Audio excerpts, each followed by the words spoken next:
বিসমিল্লাহির রহমানির রহিম। আজকে 12ই জুন, রোজ শুক্রবার। গণপ্রজাতন্ত্রী বাংলাদেশ সরকারের মাননীয় প্রধানমন্ত্রী জনাব তারেক রহমান সাহেব বাংলাদেশের প্রাকৃতিক সৌন্দর্য ভারসাম্য রক্ষার্থে এবং দেশের উন্নয়নের স্বার্থে বৃক্ষরোপণ কর্মসূচি শুভ উদ্বোধন করেছেন।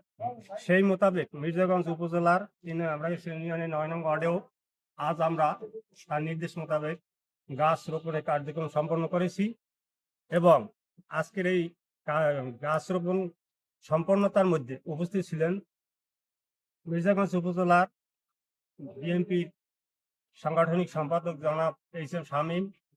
আরও উপস্থিত ছিলেন জনাব মোহাম্মদ চীনের খান মোহাম্মদ শাহজাদা এবং ওয়ার্ড বিএনপির সভাপতি জনাব শহীদ আলম খান এবং উপস্থিত ছিলেন জনাব মোহাম্মদ খলিলুর রহমান সহ বিভিন্ন অঙ্গ সংগঠনের নেতৃবৃন্দ।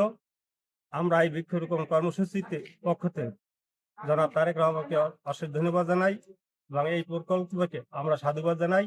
আল্লাহ পাক তাকে অনেক হায়াত দান করুক এবং দেশের উন্নয়নের স্বার্থে কাজ করার সুযোগ দান করুক। আমিন।